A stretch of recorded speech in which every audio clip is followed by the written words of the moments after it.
Étudiant en master d'architecture à l'ENSAB et en master de maîtrise d'ouvrage à l'université Rennes 2, nous vous présentons aujourd'hui notre projet de requalification du centre-bourg de la commune de Plougonvin. Un projet porté sur la santé et l'identité du territoire, Care by Care. La communauté scientifique nous l'avait prédit. Le changement climatique bouleverse le XXIe siècle. En 2080, le réchauffement de la planète dépasse 2 degrés par rapport à aujourd'hui. Si en 2020 les conséquences d'une telle hausse de température n'étaient pas encore perceptibles, c'est une réalité qui est rapidement devenue très concrète pour tous les habitants de la planète Terre. Montée des eaux et inondations, phénomènes caniculaires à répétition, pollution de l'air généralisée, la dégradation de notre environnement affecte toute l'humanité et n'épargne aucun territoire. En plus de ces problèmes environnementaux, l'humanité doit faire face à une multiplication des crises sanitaires. La dégradation de l'environnement et de la santé de ses habitants sont en fait deux phénomènes intrinsèquement liés.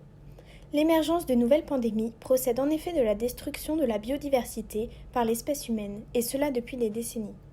Les épidémies comme celle du Covid-19 ne sont pas le fait d'un contact infortuné avec un animal étrange, mais bien la conséquence directe de la fragilisation des écosystèmes par les activités humaines. En allant toujours un peu plus grignoter sur l'espace vital des autres espèces peuplant la planète, l'homme a engendré un déséquilibre dont il commence tout juste à prendre la mesure. La pandémie du coronavirus et les crises sanitaires suivantes dans les années 2020 nous ont ouvert les yeux sur les conséquences de l'urbanisation très consommatrice en ressources naturelles. Recouvrir nos sols, une surface finie, favorise un entrelacement entre tous les vivants et c'est bien cela qui nous expose à des circulations de pathogènes comme le Covid. Pourtant, avant même la crise du coronavirus, l'homme aurait pu présager que son mode de production démesuré ne serait pas sans incidence sur la santé. De grandes épidémies animales avaient déjà prouvé les dangers de l'agriculture et de l'élevage intensif. Les scandales de l'industrie agroalimentaire et pharmaceutique qui ont ponctué toute la première moitié du XXIe siècle ont participé d'une prise de conscience progressive.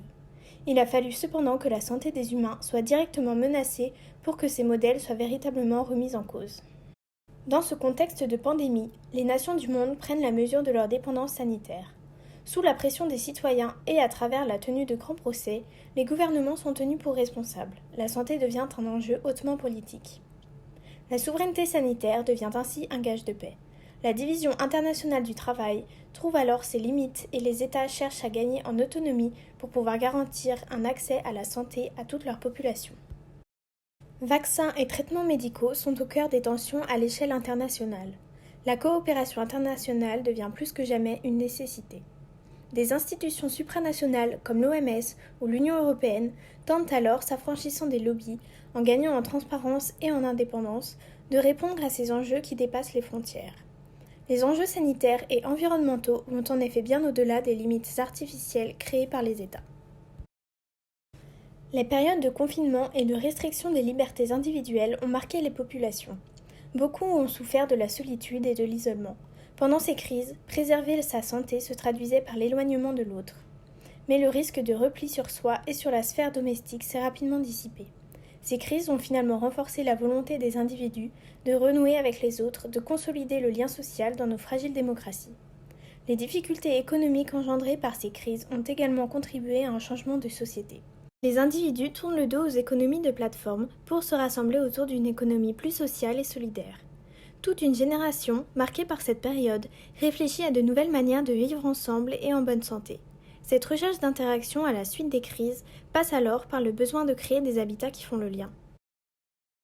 Cette prise de conscience passe alors par la notion de care qui émerge à la suite des crises sanitaires. Le care, mot emprunté au dictionnaire anglais, se diffuse partout. Cette notion de care traduit en effet une nouvelle préoccupation de l'humanité, prendre soin de soi, des autres et de l'environnement qui nous entoure. Les éthiques du care viennent alors nourrir les discours politiques qui cherchent ainsi à fédérer les populations autour de leur bien-être. La santé devient petit à petit un droit fondamental de nos sociétés. Ce changement de paradigme invite alors les pouvoirs publics à replacer la santé au cœur des politiques publiques. En France, la politique d'austérité budgétaire de l'hôpital public, débutée un siècle plus tôt, est désormais un lointain souvenir. La logique managériale et gestionnaire de l'hôpital a pris fin et les métiers du soin et du care sont revalorisés. Une nouvelle gouvernance hospitalière, davantage favorable aux patients et à ceux qui les soignent, a pris place. Les infrastructures hospitalières du territoire sont ainsi en mesure de répondre aux nouveaux besoins de la population. Les politiques favorables à la santé ne sont pas cloisonnées aux murs des hôpitaux. En effet, la santé ne se limite pas à l'absence de maladie. La santé, c'est aussi un état de bien-être physique et mental, ainsi que l'accès à un environnement sain. Partout, bien respirer est devenu une préoccupation. La qualité de l'air intérieur, une question négligée dans le passé, devient un véritable sujet pris en charge par les pouvoirs publics. Les politiques de l'habitat évoluent en ce sens. En 2080, tous les habitats doivent être sains, construits et rénovés à partir de matériaux biosourcés et géosourcés. Ainsi, la filière du bâtiment est repensée sous le prisme de la santé. L'habitat sain est une politique publique.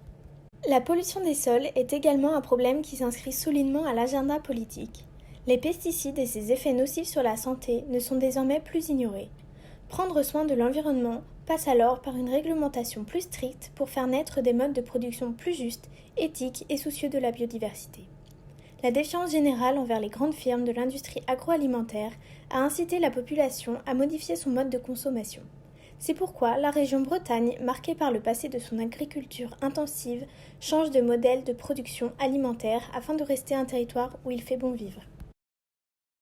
Dans un objectif d'autosuffisance alimentaire, mais aussi sanitaire, la production pharmaceutique est en partie territorialisée. En région Bretagne, une partie des exploitants s'est ainsi reconvertie dans la production agricole de plantes à des fins médicinales. Cette production offre une complémentarité à la pharmacie de synthèse permettant de pallier ces manquements. En 2080, le climat breton est propice à la production d'une grande variété de plantes. Les parcelles agricoles accueillent de nombreuses plantes et le paysage breton évolue au rythme de ces nouvelles cultures. Sur les côtes bretonnes, l'industrie littorale est également un territoire de production locale, notamment via l'utilisation d'algues pour la fabrication de divers matériaux comme des isolants. La production agricole des plantes est transformée localement sur le territoire. De la récolte à la finalisation du médicament à partir de molécules extraites de plantes, toutes les étapes de production sont territorialisées. La Bretagne ne s'ancre donc pas dans une économie à faible valeur ajoutée. Grâce à un travail local de recherche et développement sur de nouvelles façons d'exploiter les plantes, le territoire ne cesse d'innover en la matière.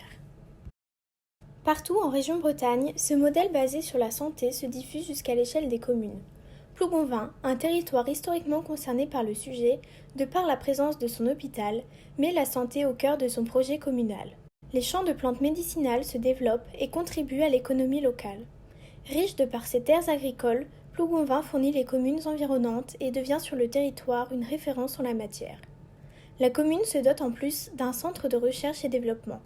Ce pôle comprend des laboratoires de pointe pour accueillir les travaux de recherche expérimentale sur l'usage des principes actifs présents dans les plantes médicinales. Des jardins spécialisés présentant des collections d'espèces de plantes rares entourent le centre de recherche et développement. Cette structure travaille en étroite collaboration avec l'hôpital de Plougonvin, dont la complémentarité avec Morlaix n'a cessé d'être renforcée.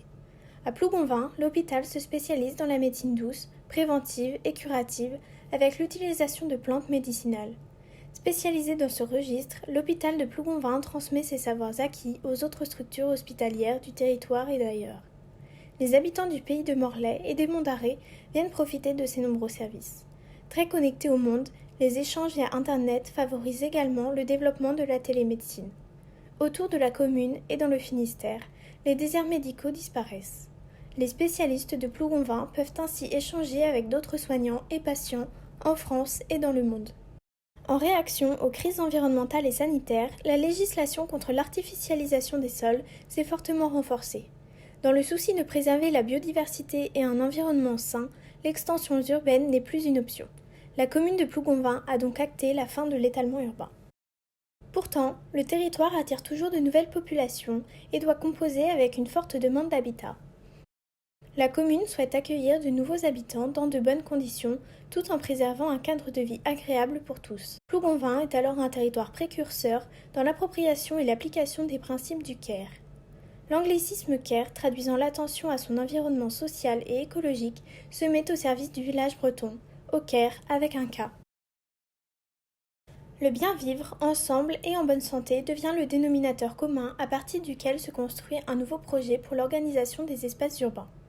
Les habitants, désormais moins attachés à leurs grandes propriétés en 2080, ont su percevoir l'intérêt d'un redécoupage parcellaire pour valoriser leur foncier et rénover leur logement.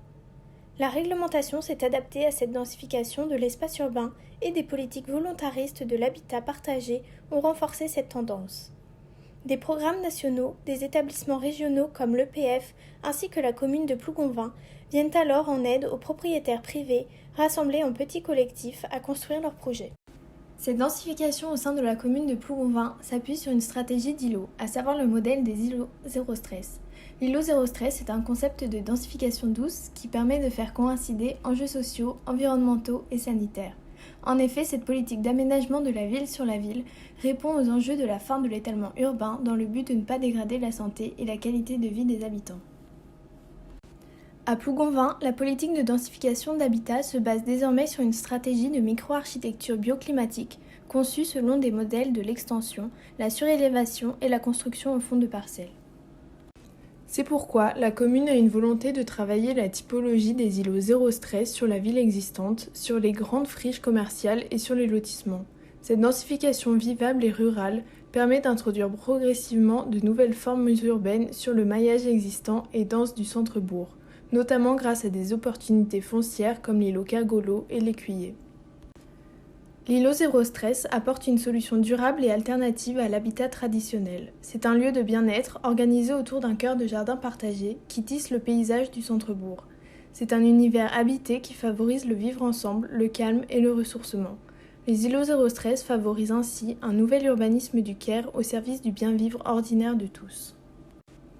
À la toute petite échelle, l'îlot zéro stress se compose de micro-architectures qui viennent s'adapter aux envies des habitants. Densifier ainsi le bâti tout en apportant une végétalisation des espaces communs est une opportunité de créer de nouvelles ambiances et convivialités au service du bien-être de tous.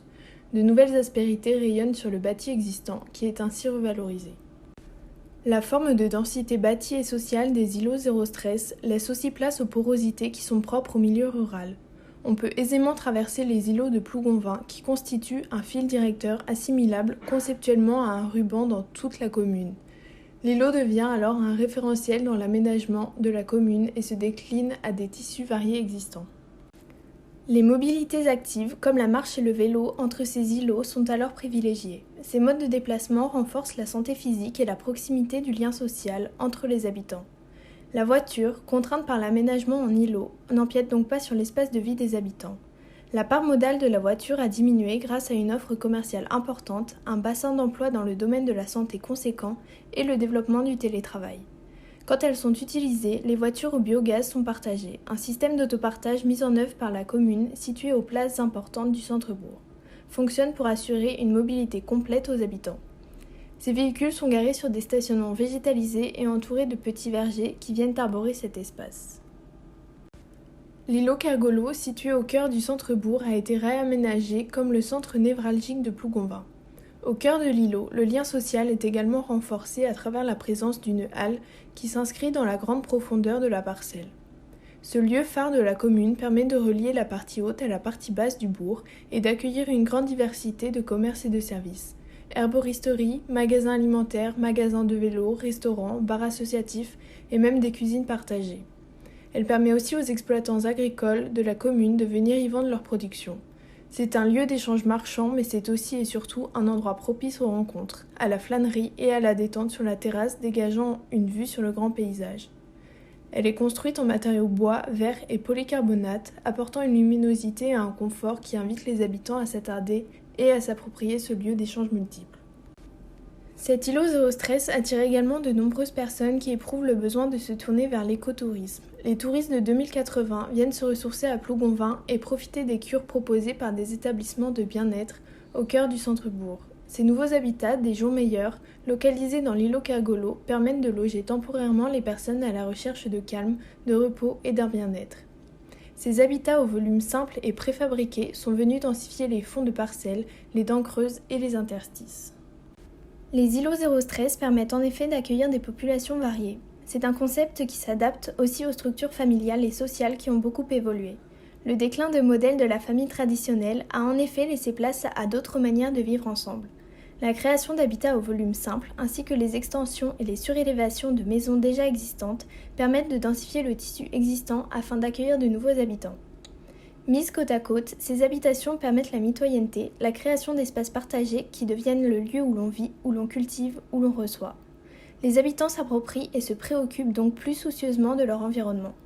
Cette offre de logement ainsi diversifiée au sein des îlots Enaf et Pasteur permet à tous de s'installer de façon permanente ou temporaire. C'est aussi une opportunité de faire vivre plusieurs générations ensemble et de favoriser le maintien à domicile des personnes âgées. L'îlot L'Écuyer, accueillant un programme dense et mixte, permet également aux habitants d'y faire leurs achats dans les petits commerces au rez-de-chaussée.